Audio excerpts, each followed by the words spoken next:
Yo,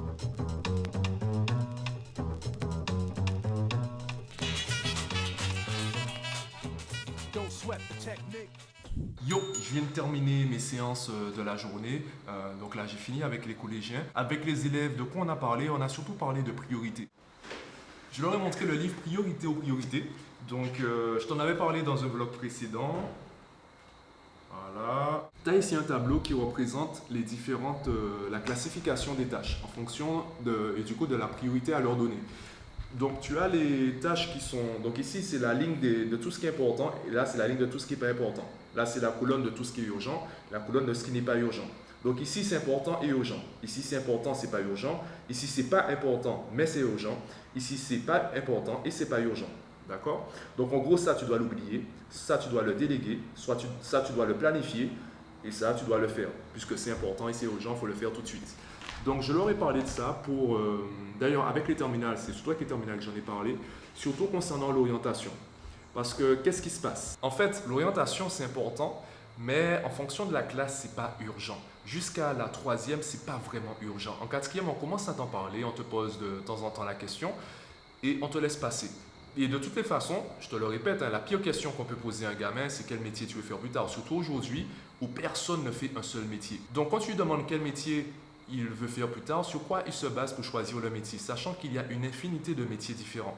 Il vaut mieux lui demander comment tu te vois dans 10 ans, quel adulte tu aimerais être, quel est ton profil, est-ce que tu préfères travailler seul, en équipe, à l'extérieur, dans un bureau, etc. À partir de ces réponses, en plus de ses passions, de ses centres d'intérêt, on pourra isoler certains métiers qui correspondront à son profil. Sauf qu'on ne pose pas ces questions-là et on les pose très tard. On les pose en troisième, du coup on lui demande tu veux aller où?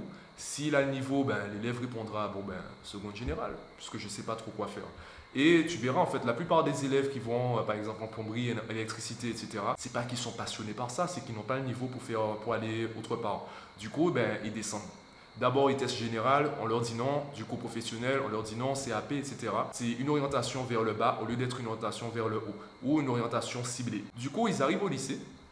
Et au lycée, en seconde, c'est pas urgent de bosser l'orientation. Donc on oublie ça et arrive en terminale, on te dit il y a Parcoursup, tu veux aller où? Comment ça, tu sais pas? Tu sais pas. Mais non, mais réfléchis. Tu veux aller où? Tu veux faire quoi? Tu penses que tu vas rester chez maman et papa toute ta vie? Non, il faut que tu trouves une filière. Donc, il faut se concentrer sur ce qui est important. Tu dois te concentrer sur ce qui est important, mais qui n'est pas urgent avant que ça devienne urgent. C'est là où il faut planifier et faire un planning. J'ai une élève qui m'a montré une to-do list, donc une liste de choses à faire. D'ailleurs, dans le livre, je te le remontre, priorité aux priorités, l'auteur explique que ça, c'est, on va dire, le niveau 1. Le niveau 1 en termes d'organisation, ce n'est pas la version optimale. On peut faire mieux que ça. Donc, il faut que tu trouves une organisation qui est super intéressante et qui gère l'importance et l'urgence. Et ce que je leur ai expliqué, c'est qu'on a plusieurs vies, on a plusieurs rôles dans notre vie. Tu as ta vie en tant qu'enfant de tes parents, tu as ta vie personnelle, ta vie privée, tu as ta vie professionnelle ou ta vie d'étudiant. Donc en fonction de tout cela, tu as des missions à accomplir. Donc la meilleure façon de gérer sa vie dans le temps, c'est de cibler ces différents rôles, cibler ces différentes missions et de s'attribuer un temps dans la semaine pour ces différentes missions. En fonction de tout cela, tu as différentes priorités et tu sauras comment harmoniser ta semaine, harmoniser ton planning pour que ça puisse correspondre à tes différentes missions. Évidemment, ça c'est la version plus, c'est la version pour les adultes qui sont déjà libres, indépendants et qui peuvent gérer leur temps comme, entre guillemets, ils le souhaitent. Pour des élèves, c'est déjà faire un emploi du temps sous la semaine. Et après, on va l'améliorer. Mais il faut d'abord faire. Avant de faire bien, il faut faire. Je suis déjà en train de parler énormément. J'ai super faim, j'ai pas mangé ce midi. Là, j'entends mes amis mes associés. Ouais, j'attends mes associés pour le point Boudoum. Donc voilà, c'est le bilan de la semaine, le bilan de la journée avec les séances. Voilà.